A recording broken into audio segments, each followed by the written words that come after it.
Est-ce que vous vous rappelez une émission qu'on avait fait qui s'appelait Révélation quantique? Ça vous parle ou pas? Ouais, sur les ordinateurs quantiques qui vont briser toute la cryptographie du monde. Plus ou moins. Voilà, et que j'avais Mmh. évoqué dans cette émission la possibilité à ce que les États-Unis possèdent ça maintenant. Et c'est avec ça que Trump il va aller voir les dirigeants et leur dire alors tu fais ce que je te dis, sinon ton pays demain il est éteint. Vous vous rappelez de ça? Ouais. Voilà. Donc. Alors, la France attaquée par des hackers, un scénario qu'on avait évoqué. Christophe Boutry, donc qui est le fils caché de Richard Boutry, je rigole, hein, bien sûr, ça n'a rien à voir. Christophe Boutry, c'est ce compte-là qui n'apparaît pas ici malheureusement. Expert en analyse criminelle et ex-DGSI, alerte sur l'explosion des fuites de données et des piratages en France depuis début 2026. Son site Fuite Info recense déjà des dizaines d'incidents majeurs en janvier seul, avec des millions de personnes touchées via intrusion, exfiltration et dump publiés sur des forums comme Bridge Forum. Parmi les cas les plus graves figurent l'URSSAF, avec 12 millions d'employés, etc.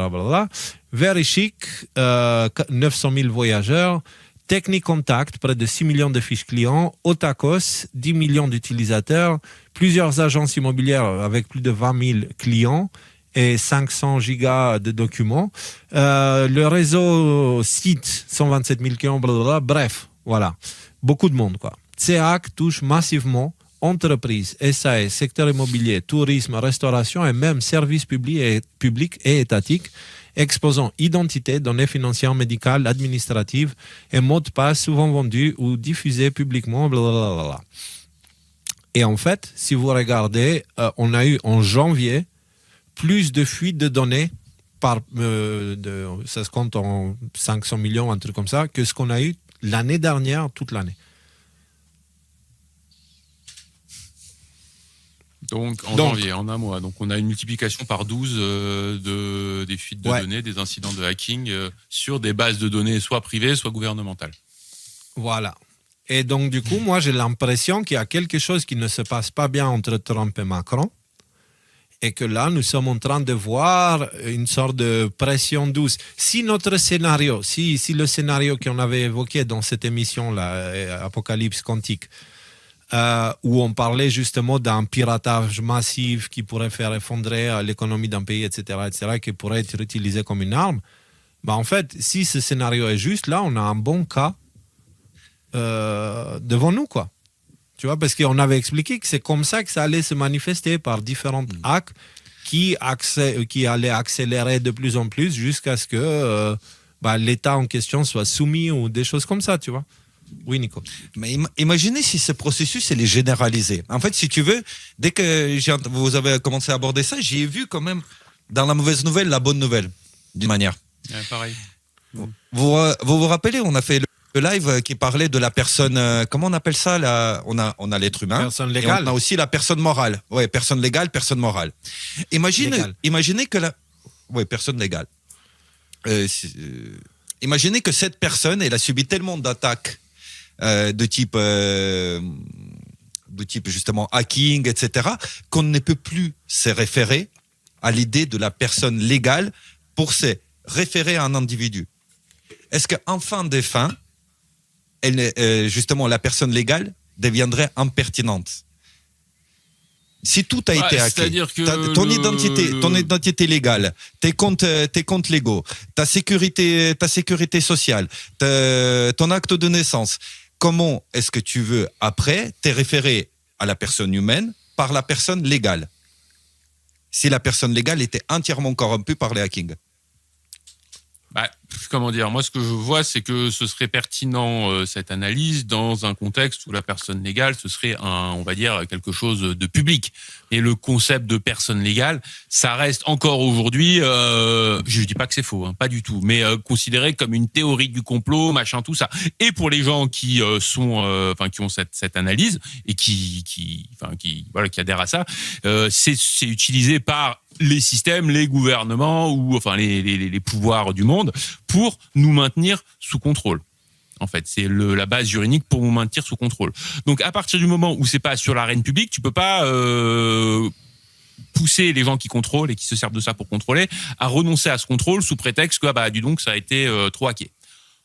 de mon point de vue, je dis pas que tu te trompes, je te donne juste mon opinion. En revanche, là où je te rejoins, c'est que le scénario, je sais pas si c'est vrai, si c'est faux, si c'est Trump, si c'est pas Trump et tout ça. En tout cas, ce qui est clair, c'est que juste l'information, à savoir qu'il y a du hacking de plus en plus puissant sur des serveurs, sur des entités, notamment des entités gouvernementales, ça donne carrément du grain à moudre. Enfin, en tout cas, ça apporte de l'eau au moulin aux gens qui s'opposent, par exemple, au truc des réseaux sociaux. Là, tu sais, là, obliger les gens à l'identité numérique, mettre sa carte d'identité pour accéder aux réseaux sociaux, ceci et cela.